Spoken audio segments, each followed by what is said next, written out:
Hello Tubesters, it's Gav and welcome to another one of my videos. Today we're looking at a Flames of War 15mm M10 Achilles.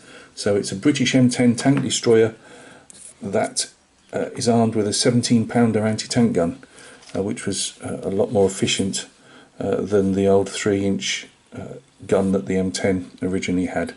There's obviously the Jackson variant and that for the Americans, with an American larger barrel on as well, but this is the British one, Canadian one I believe, and we also supplied them to some of the free forces as well.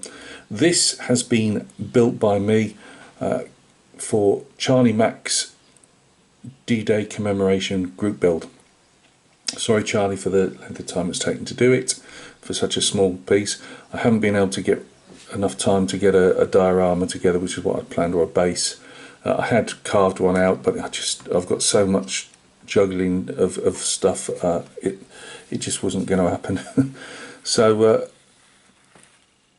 what I've done, oh by the way, so we'll go, it's an original Flames of War vehicle. I've done no real scratch building to the inside, so I've not opened up any of the driver and the co-driver's compartments. I haven't put a radio antenna on, just mainly because it'll just keep getting broken off, but you could put one on. I've seen them with several on actually, different variants. The crew are actually German Plastic Soldier Company figures.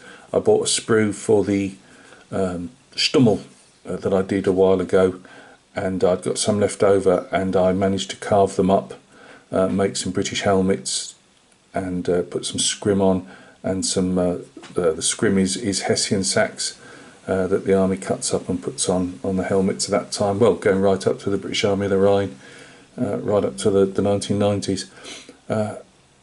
The 50 caliber on the back, it looks quite low, but it appears that you could either have a high mounted version or this low mounted version. I presume it could be pulled up and down on a post.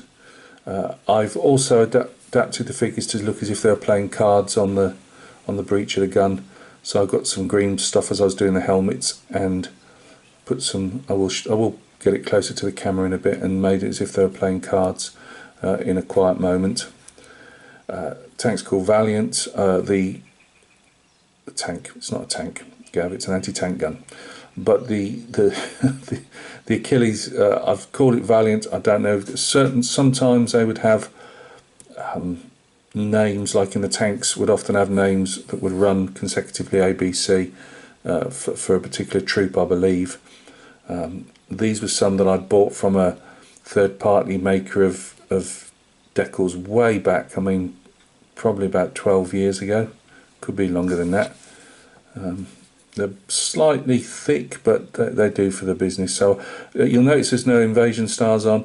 Some appear to have loads. They all tended to have at least one on the engine deck, but I've got so much stowage on the deck that it would never have really shown up. So I've just put where I think, and I've put a couple of the numbers poking through at the back. All the stowage is made by me. We've got some more spare helmets for the other crew members. We've got some backpacks, different colours. They tended to be like an ochre yellow or a pale green grey. We've got some tarps, tarps made up. We've got another tarp on top of the grousers here. That's the, sorry, I've done it really dusty by the way, and put some other watermarks and rain marks down as well. Not done really any chipping on this, because the way I see it, this was freshly painted to go across the channel, and it wouldn't have had a load of chips on. But that's a kit piece, a bit of stowage. The grousers, which are put on the tracks during mud and snow, they are kit pieces. Obviously another tarp made by me.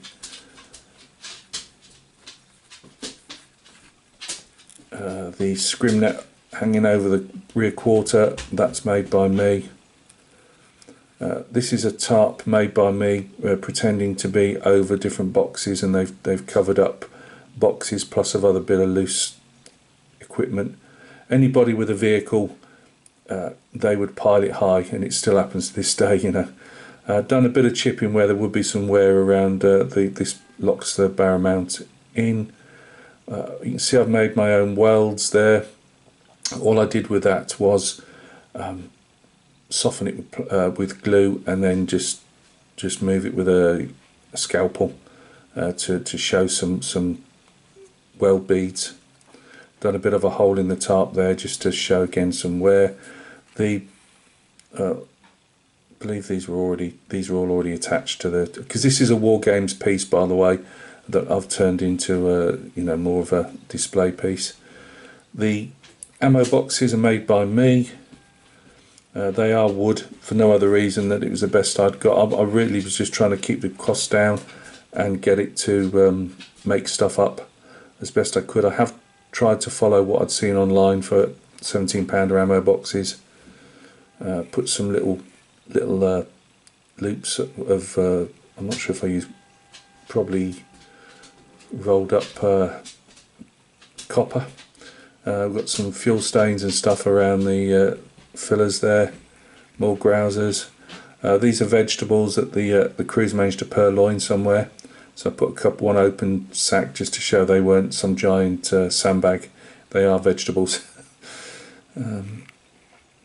These pieces here hold on the thicker armour plate, and again I've gone around, as you can see, done some flame cuts there and some like weld beads at the top.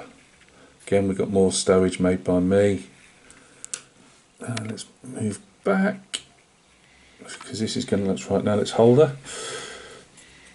Some photographs at the end. You can see we're playing cards. Because there's no depth to this, if I was doing one of these again and I really wanted to go to town on it but without putting a crew in, I would cut the base of the turret out and cut the base of the main body out, the circle, and give it some depth. There is some shells. They give you some already moulded in rounds at the back behind their backs there, but apart from that it's fairly empty. I've done a fair bit of dust on these because those Normandy roads and that were really dusty. So all the dust, it's nothing fancy. I mean, I see loads of people going to town with the with all the different weathering products out there. This is all this is just acrylic paint, just really thinned down, thicker paint. So the brown to give a thicker consistency. I put it down first, the darker stuff, and then put the lighter colours, around, open it up a bit. But yeah, everything's that's just as long as you know that you've got to be a bit quick with it, because obviously it's acrylic, it dry out. But yeah, it works just as good as anything else, I believe, anyway. I put the rings on myself for obviously that would normally hold the turret up if they were taking the turret off. You can usually tell a 17-pounder by the weight here up the end of the barrel, and the duckbill here, different size, different shapes. But this is a huge counterweight for the 17-pounder, because it's a very heavy, big piece of anti-tank weaponry. Thought they came up quite decent. I'll say I can't recommend these little vehicles enough to people. Let me just go out a bit and we'll put it back on that little base for now. I really can't recommend them enough, because they don't take any room up. You can buy, if you just want one vehicle on a sprue, it will cost you anywhere from £4 to £8 depending on what I can't remember what this one cost me. We'll say around a £5, just in the middle there.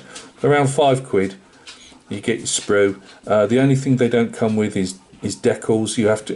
What happens is, if you don't know, if you're thinking of buying one, or somebody will buy a box of them, and they'll normally have like 3 or 4 of this different variants, or the same one that you can make all the variants from.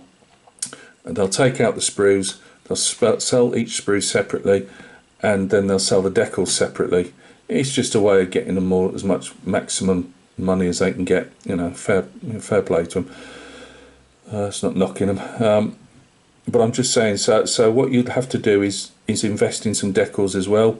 I just happen to have these because I was going to do a late war British Normandy project years and years and years ago, and never got round to it as usual.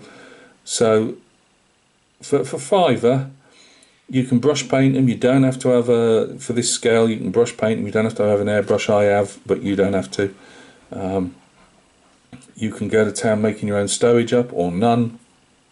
You can buy plastic stowage if you don't want to make your own up from third party.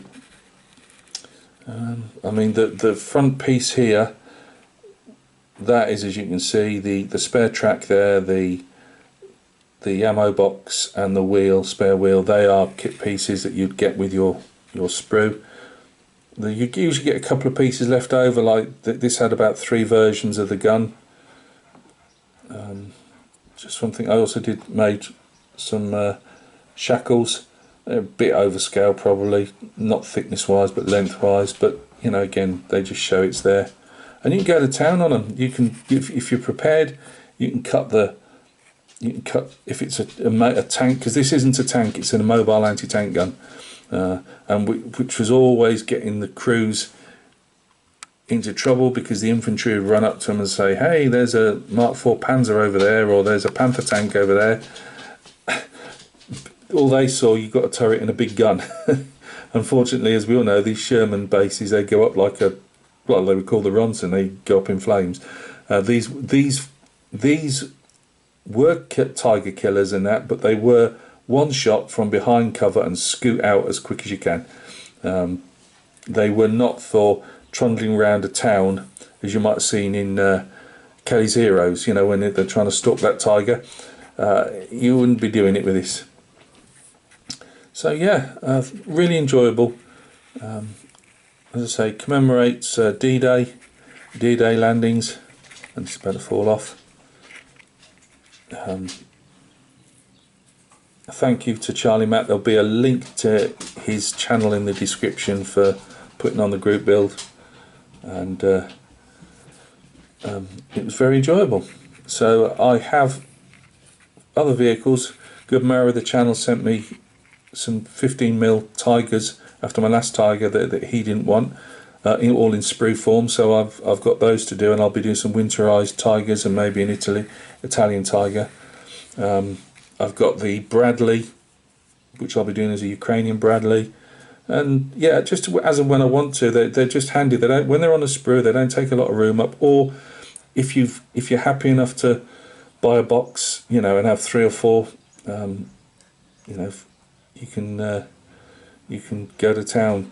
It's probably the cheaper way is to really buy a box, but I didn't particularly want a whole group of these, like, if that makes sense. It's easier for me just to do one-offs. Difference with the Tigers is that box has got all the different variants in, and obviously you can do a lot with them. So thank you very much for taking the time to hopefully watch the video. It's been I don't do many group builds just because I get myself under a lot of pressure with me mental health problems, but it was one I wanted to do, and at this scale I could have finished this ages ago. Well, it has been finished, I hadn't varnished it, and as I was going to do a video the other day and realised they were glistening away, because obviously I put satin varnish on it, and it needed a matte coating. As you can see, by the way, this has been, I was going to say, you know, I can't remember the matte varnish I used on this, but it gives an ultra matte finish. There was a lot of tonal variation in the paint originally, but obviously I've gone to town with the dust.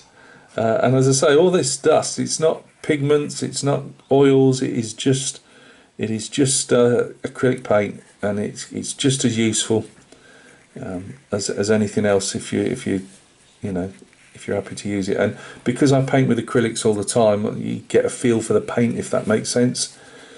Yeah, that's the only thing you may struggle with. Well, not struggle with, but you might have to buy separately. I'm sorry, my Archie's panting away now. He's as I say, he's not very good, and he's just woke up, and now all hell will break loose. He bangs off everything. Anyway, getting back to the subject. Crew, yeah, You can buy crew for them. You can buy 15mm figures from the Flames of War range, or Plastic Soldier Company do the same. And they're plastic, you know, you can put a few figures around. So that's Archie just falling over. So yeah, very, very good little projects. They do Cold War stuff. They do, say, World War II. They do. I think they went during the First World War centenary. They rushed out First World War stuff as well. Their older products were made of resin or metal even, but the last number of years they've been producing these plastic kits. And as I say, because they're made for wargaming, they can be slightly chunkier in places, but just as you would go to towns doing extra modifications on a larger kit, you can do them on these kit. You just, you know, it's just no difference whatsoever. And if you don't like, or either you don't like tracks, I don't mind tracks, I just can't do them. But all the wheels and tracks are already put on. You just put them on but if you paint them and stuff off the main hull, do that first. Paint the main hull separately, and then put them on. It's fine, and then do your weathering around them. So thank you very much. Look after yourselves, and we'll catch each other very, very soon. It's always very soon on another video.